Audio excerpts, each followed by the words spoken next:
میں اور میرے دوست آفس کے کینٹین پر بیٹھے چائے پی رہے تھے۔ میں نے جب ان کی جانب غور سے دیکھا تو وہ بجھے بجھے سے تھے۔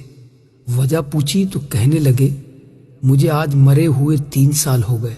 میں نے نظریں اٹھا کر ان کی آنکھوں میں دیکھا، جہاں اس جملے کے ساتھ ہی دنیا بھر کی نقاہت اتر آئی تھی۔ پھر کہنے لگے، میں ہمیشہ سے بدتمیز رہا۔ بچپن میں اسکول جاتے ہوئے ضد کرتا، کھانا کھاتے ہوئے ضد کرتا، نخرے کرتا، یہ نہیں کھانا، وہ نہیں کھانا۔ مجھے نہیں یاد کہ 5ویں کلاس تک میں نے اپنے ہاتھ سے نہایا، کھانا کھایا ہو، کپڑے پہنے ہو یا جوتوں کے تسمے بند کیے ہوں۔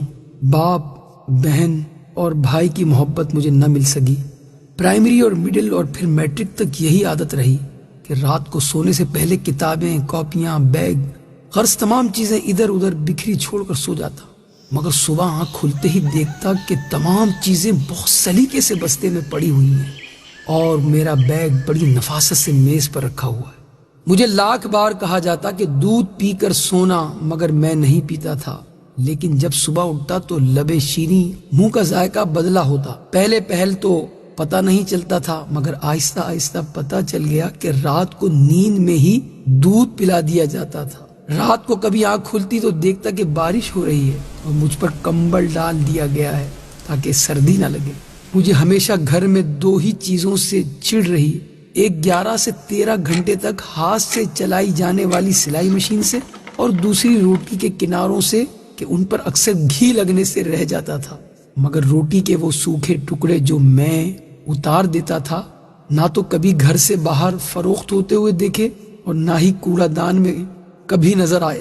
اور جب بھی مجھے پیسے چاہیے ہوتے تو میں اسی سلائی مشین کا رخ کرتا جس سے مجھے چڑ تھی۔ جب بھی مجھے کبھی معمول سے ہٹ کر زیادہ پیسوں کی ضرورت ہوتی تو دیکھتا کہ گھر میں سلائی مشین کے چلنے کا دورانیہ 16 گھنٹے تک جا پہنچتا۔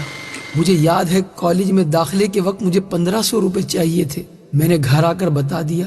اسی رات 2 بجے کے قریب میری آنکھ کھلی تو گھر کے برآمدے میں کچھ کھٹ پٹ ہوتی ہوئی محسوس ہوئی۔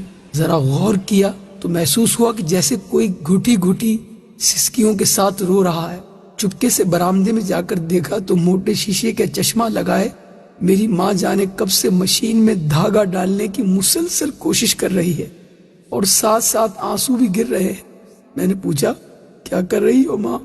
ماں نے چونک کر میری طرف دیکھا اور جلدی سے آنسو صاف کرتے ہوئے چہرے پر مسکراہٹ سجاتے ہوئے بالکل صاف آواز میں کہنے لگی، وہ سامنے والی سریا کی بھائی کی شادی ہے تو اس نے کہا کہ صبح تک 2 سوٹ سلائی کر دو، اس لیے بیٹھی ہوں، لیکن دھاگا سوئی میں نہیں ڈل رہا۔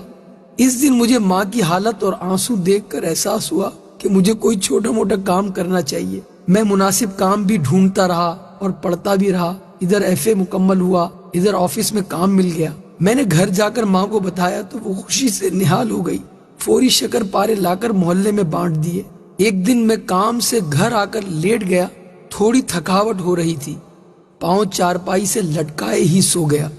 جب اٹھا تو دیکھا کہ خلاف معمول آج نہ جوتے میرے پاؤں سے اترے تھے اور نہ ہی کھانا بنا تھا۔ ماں کو آواز دی، ماں ماں، اے ماں، اے ماں، ماں اٹھیے، بھوک لگی ہے۔